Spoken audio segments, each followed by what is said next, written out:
From Washington, the McLaughlin Group, the American original. For over 2 decades, the sharpest minds, best sources, hardest talk. If. For such a small word, it packs a wallop. If I live to 100, if Social Security isn't enough, if my heart gets broken, if she says yes. We believe if should never hold you back. If should be managed with a plan that builds on what you already have. Together, we can create a personal safety net, a launching pad for all those brilliant ifs in the middle of life. You can call on our expertise and get guarantees for the if in life. After all, we're MetLife.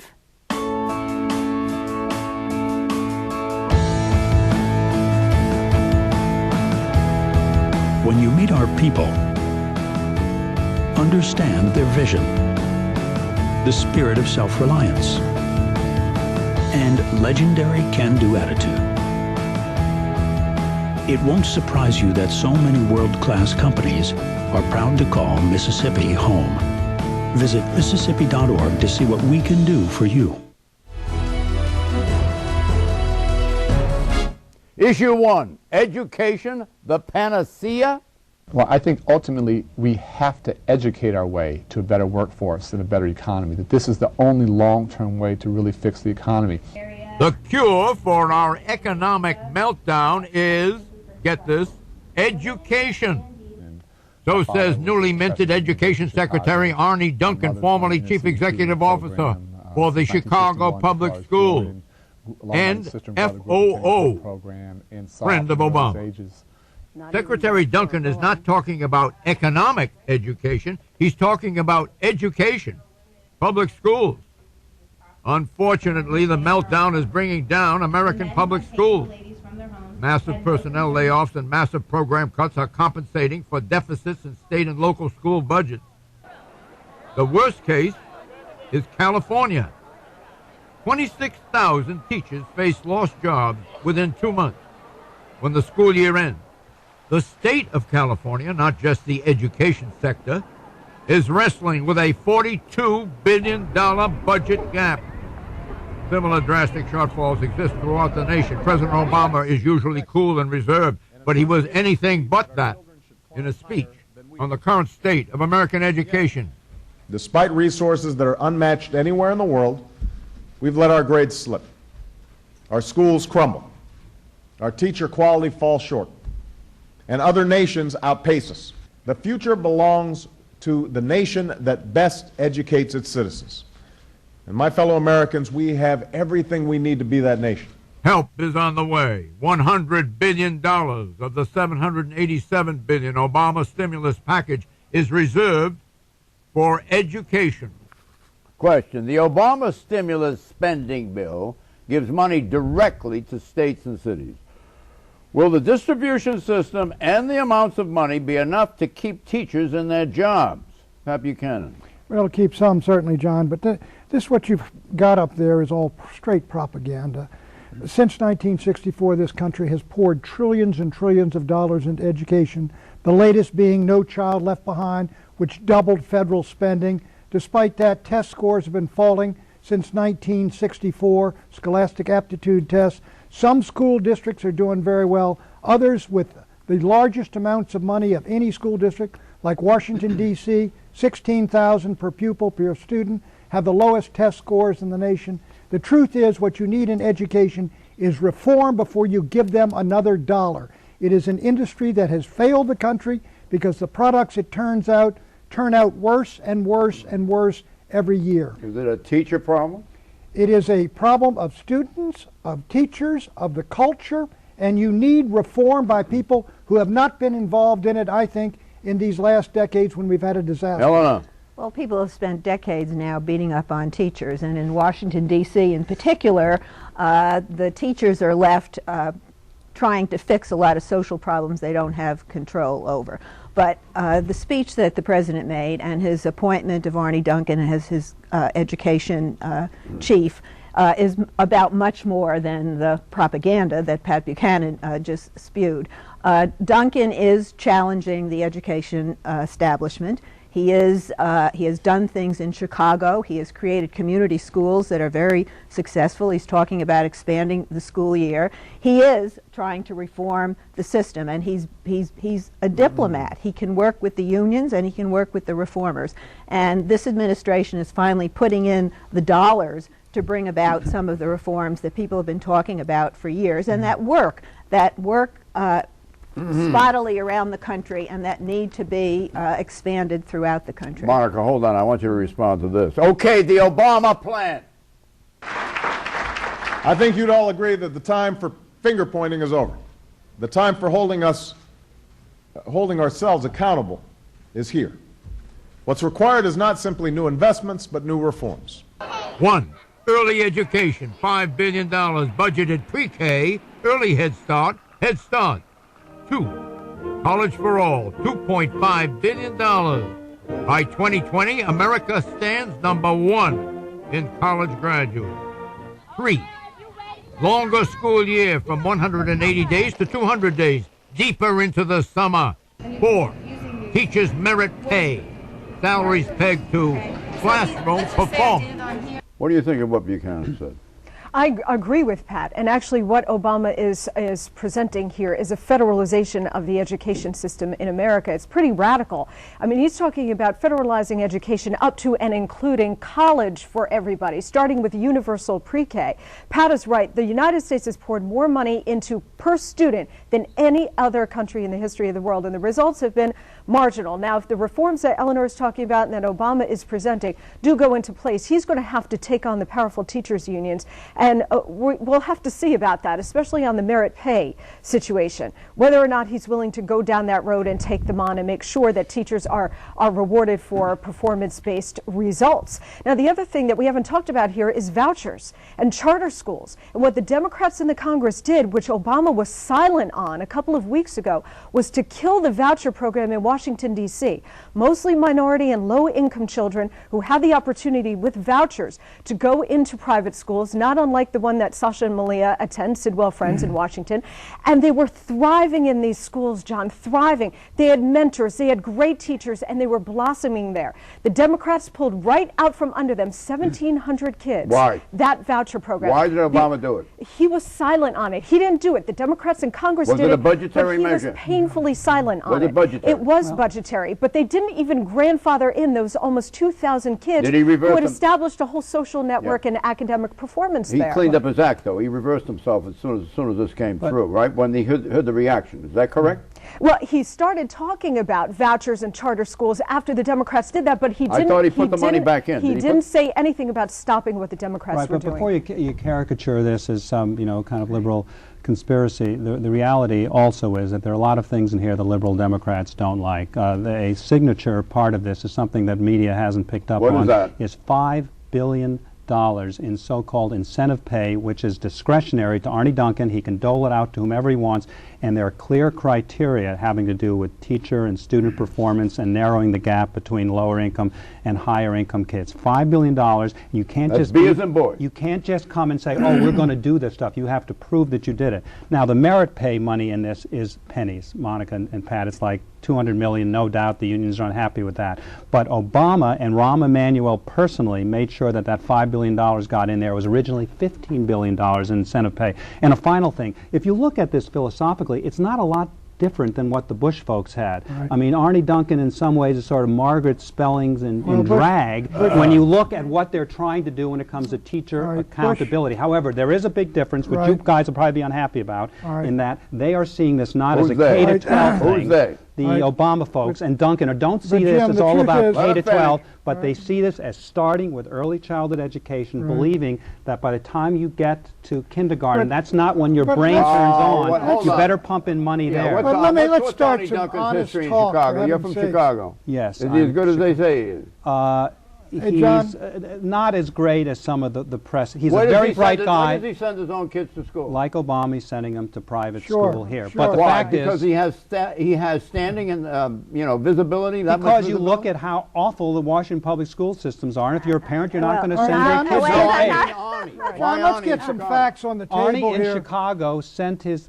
I'm not sure. I think he sent his kids to public school in the Hyde Park area. But the fact is, Okay. his track record there is rather impressive with reform, but no doubt, you guys are right, when it came to dealing with the teachers union, couldn't get much done. 7 weeks less of instruction in Chicago, 7 weeks less Let than me New York turn to City system. Buchanan with this, but first, okay, merit pay for teachers.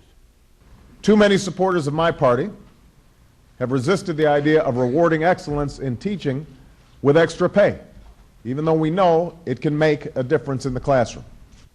Conservatives like Buchanan want the principal to decide which teacher merits pay by reason of schoolroom performance. Liberals want union negotiators to set standards and decide which teachers get extra pay and give existing teachers, by the way, strong job protection. What do you think of merit pay? Does that do anything for you? There's a lot of teachers, as Eleanor said, who are excellent, doing a tremendous job and ought to be rewarded. There are other teachers who ought to be swept out of the public schools because they don't belong. They're protected. But let me say, John, you take this early education. Head Start is a great idea, but the truth is kids by second and third grade are losing every benefit of it. It's disappearing. Not everybody is equipped to go to college. Not everybody is equipped to graduate from high school where you need to know trigonometry and advanced algebra and write a good composition. People ought to start listening to courageous guys like Charles Murray and others who have been completely dismissed for years. Where does Murray want to send to a machine shop to learn? When I grew up, they had Bell Vocational, Chamberlain, all these high schools for guys who didn't like academics but were great with their hands. And they were basically used as dumping grounds. But I would agree with you that we have to have new respect for vocational schools. I'm told that it's very much easier to get a Pell Grant and an educational loan to go to a liberal arts college than there is to get any kind of vocational training. That's an injustice. But That's an look, injustice. if we're going to train workers for the 21st century, a high school diploma generally is not enough. And a part of the Obama plan is that people need to spend 1 or 2 years, perhaps at least, in some sort of in a setting that prepares them for the jobs that will exist. So that combines your criticism with the reforms that they're trying to put in place. I like what Obama had to say on merit pay. My mother was a teacher. She worked really hard. There were other teachers in her school that were very poor teachers. Did she get merit pay? Did she get merit pay? She did at the time, but this was many years ago. Teachers unions came in. They're protecting the bad teachers, and they're disincentivizing the good ones. And if we're really going to have this reform in education, you have to be able to attract young, good, talented people. And the way you do that is by incentivizing them with salaries based on their performance. Is there any downside to merit pay deriving from any antagonism or jealousy on the part of teachers who do not get merit pay towards those who do get merit pay? But the alternative is what we have now, which is that you're bringing a lot of dead weight into the classroom with bad teachers who are being rewarded with a basic salary anyway. Your mother, the former teacher, favor merit pay? She did. What do you think? First of all, again, there's only $200 million. It's pennies. So the merit pay is not a big matter of the stimulus plan or the education plan here. And something you should also realize, Pat, I know there's sort of, you jaundiced view toward early childhood education. The data being generated now at Harvard and the University of Chicago about kids in the first 3 years of life before they get to pre-K and the difference in brain development between the kid who may grow up in Bethesda and hear 2 or 3 million words spoken at home and the kid who grows up in Anacostia and doesn't hear much. It is stunning. They get to out of the home? They get to the kindergarten and they are too far behind. We talk a lot about closing the achievement gap. There's also an opportunities gap. And the kid that doesn't get the opportunities for the suburban parents with the resources, government should step in because society wins in the end. Eleanor, there is an achievement gap because there's a talent gap. Some people are excellent at sports. Others have a great achievement because they're brainy kids. It's not just God. You can spot it in first grade. It's not just God-given abilities that it is a large part that differentiate people. Exit question: is education the cure for what ails our economy? Yes or no, Pat Buchanan? No, it is not, quite frankly, and I do believe in educating young people who don't have great academic ability for jobs in the economy, but we're exporting all those jobs to China and Asia and everywhere else. That's what these kids need. They can get out of high school and go into these jobs, but the jobs are gone. President Bush did a good job with No Child Left Behind, but it was never fully resourced. And we're talking about federalizing education. We're talking about making dollars available Is education the answer to the economic problem? Valuable investments in our people are the key to a successful tomorrow. Education over the long term, and reforms are desperately needed. We're not talking about short-term economic stimulus here, but over the long term, yes. The question is bringing in private sector incentives so you bring in the best talent. There's absolutely inextricable link, and you can ask a lot of Pat Buchanan acolytes, Republican suburban businessmen, about the state of the public schools, and if there's one thing they could change in their communities, it would be to vastly improve them to ultimately generate a far more sophisticated, talented workforce. How about rewriting the trade laws, revising them, renegotiating them? Oh, John, that's exactly Isn't that the right. way to improve the economy? You've got What's that got to do with education? You've got to bring the manufacturing jobs back. The guys I grew up with, when they left high school or flunked out, by 26, they had a good enough income to get married and buy a house. For heaven's sakes, all those jobs are gone. We've shipped them away. Now they got to learn computer skills for the jobs that are here. Oh, I disagree with that. I disagree with that. Money is not going to do that much for education. Issue 2, Cuba Libre.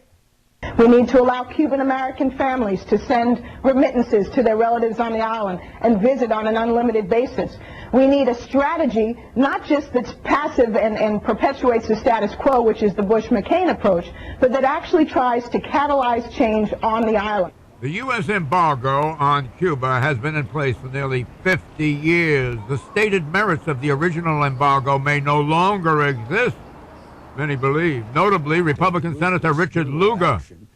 When Republicans were in control of the Senate, Lugar was chairman of the powerful Foreign Relations Committee. Recently, Senator Lugar, with his Latin American senior staff member, evaluated U.S.-Cuba relations and concluded that while economic sanctions have sometimes achieved their aims, as in the case of apartheid in South Africa, the U.S. embargo on Cuba after 47 years has failed to achieve its purpose, namely to bring democracy to the Cuban people. The Lugar report, submitted to Congress, recommends that the U.S. repeal all restrictions on family travel and family remittances to Cuba, both of which President Obama has already done. Cuban Americans are now permitted to visit Cuban relatives in Cuba and stay as long as they want, and they can transmit money to them. The Bush administration had restricted travel for family members to once every 3 years and only for immediate family members. Question. Russia is building ties with Cuba. China is courting both Venezuela and Brazil. Isn't it time we did the same, lest Russia and China rule the backyard roost? Monica. The Cuban trade embargo was put in place after the Cuban Communist Revolution and Fidel Castro came to power. And it was originally designed to try to encourage, well, first of all, it was designed to punish bad behavior by the communist regime in Havana. Then it sort of evolved over time to try to foster regime change there. Well, we have not gotten that. Fidel is still on the scene, sort of. Now we have his brother Raul, who's consolidating power. Regime change has not come to the island of Cuba. And this guy, the Castro brothers, have survived 10 American presidents. So my point is that the strategy has not worked, and I think it's time to rethink and perhaps lift the trade embargo, allow some of the visitation to go forward, and eventually... Have you heard about Cuban Americans living in Florida? Yes, no, I understand that, but the strategy that has been in place for 50 years has clearly not worked. The Cuba embargo is wrapped up with the politics of Florida, and the politics of Florida are changing. Witness the fact that Barack Obama won Florida this last time around. And the Cubans are but one of several Latin American constituents in Florida, and younger Cubans are not as adamant as their parents What is and grandparents. Obama's position on? His position is to go with the flow and let Congress set the tone here, and you have Republicans and Democrats pressing for change on Capitol Hill, and that's where it will come. When in doubt, let George do it. His position is still technically for the embargo, but you know, as a Florida file, sunning as often as you do on the beaches of Miami, that you've got a clear generational change. According to the Brookings Institution, if you believe a poll they did a few months ago, 55% of Cuban Americans are against the embargo, something like 80% are critical of it. But we're still throwing money, about $40 million a year, at groups to supposedly foster democracy in Cuba. We throw about $35 million bucks at TV and Radio Marti so their signals can be jammed by the Cubans, only offering, I think, a sinecure for the elite Cuban Americans of South Florida. What about the travel ban to Cuba? Right now it's been lifted for Cuban Americans. They can go there and they can stay as long as they want. All right, look, the purpose of the embargo was to bankrupt the Soviet Empire, and we maintained it, and the Soviet Union paid $5 billion every year to keep that going. The Cubans had troops in Africa. They were a cancer that was active. They are now a cancer in remission. I think what we ought to do, and what they're doing, is gradually lift the embargo, let the Cubans travel there, let them send money there, let American tourists go there. That will be the best way to undermine that regime down there, in my judgment, John. I think we ought to do with the Cubans what we did with Eastern Europe in the late days of the Cold War. Would it communicate anything with, if we were to lift the embargo, to China or any other nation? What would it communicate if we did lift the embargo? It would communicate that we're moving into the future and that we recognize this as a Cold War policy that has no meaning. So this would have a positive impact on China-U.S. trade? Yeah, that or any country. Yeah, that we're in the game. And it might have a negative impact on China and Russian trade with Cuba. Well, why don't we get a piece of the action? Well, moving beyond the Cold War status would it send a message to this whole hemisphere? Obviously. John, let me add a caveat to what I said before. One of the reasons why we had the embargo in place was to punish bad behavior on the part of the Cubans and their alliance with the Soviet Union. A couple of weeks ago, the Russians were sort of floating a trial balloon that they might station Russian bombers in Cuba at the invitation of the Cuban government. If that does in fact happen, then the Obama administration should at least retain the option of adding additional sanctions. Maybe lift the embargo, but put some sanctions in place. Would it send a message to Chavez and Ortega in Nicaragua, Chavez in Venezuela? I think opening and more communication and engagement with Cuba will help undermine the regime in Cuba, which is an ally of Chavez. I think we ought to do it as part of our game. If we can do it with Iran, we ought to be able to do it in our hemisphere. And we ought to be able to do it with Iran. Issue 3, resurrection of newspapers. The entire newspaper industry is going through a lot of financial problems right now. That applies to the print world, it applies to the online world, and there's a lot that needs to be figured out. The Seattle Post-Intelligencer, a 146-year-old Washington State newspaper, has stopped printing. Other giants are still printing, but in trouble. The New York Times suspended paying dividends. Philadelphia Inquirer and Philadelphia Daily News, both bankrupt. Tribune Company, the parent company of the LA Times and the Chicago Trib, bankrupt. San Francisco Chronicle, Northern California's largest newspaper, lost $50 million in 2008. Question. Companies are going bankrupt all over America. When a newspaper fails, why does it create headlines? These other companies don't get any headlines.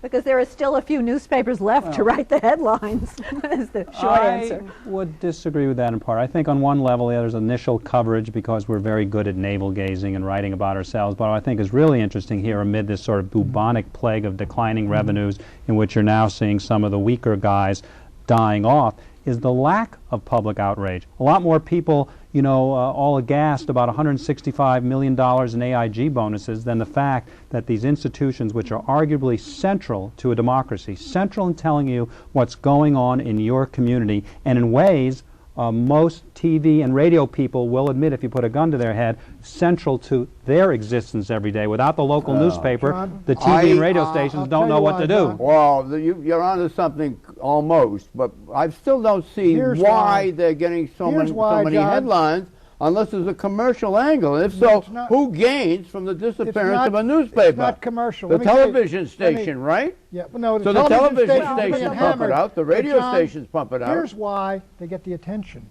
Is because we grew up with whatever you say about the Washington Post. I may agree or disagree with it. What do you do, as a matter of fact? It's a presence in the room. It is somebody like a relative, somebody you've known. The Washington Post? Well, the Post, so is the New York Times, the New York Post, whether it's conservative or liberal.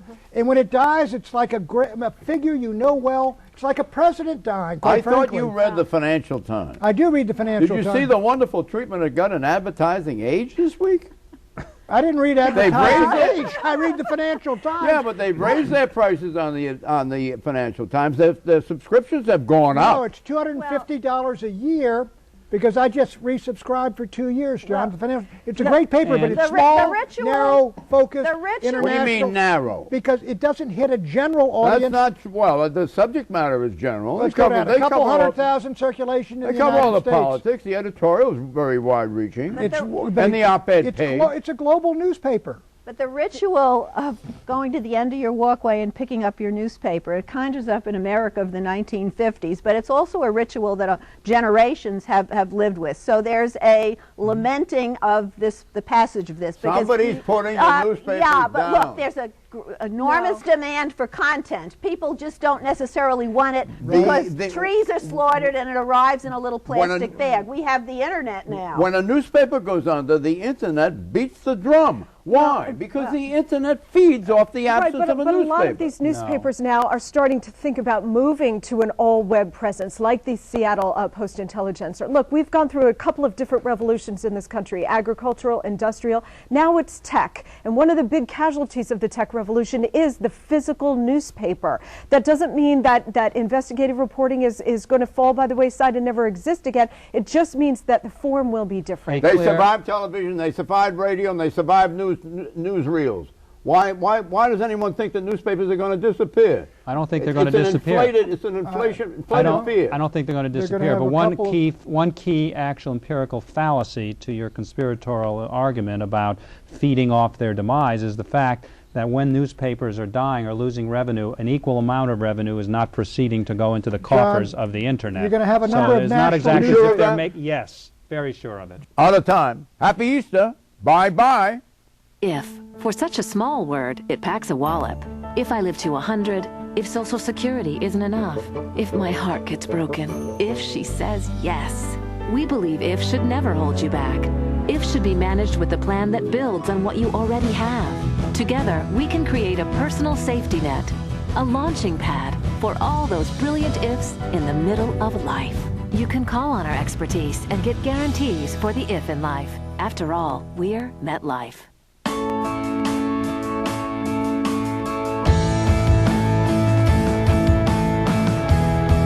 When you meet our people, understand their vision, the spirit of self-reliance, and legendary can-do attitude. It won't surprise you that so many world-class companies are proud to call Mississippi home. Visit Mississippi.org to see what we can do for you.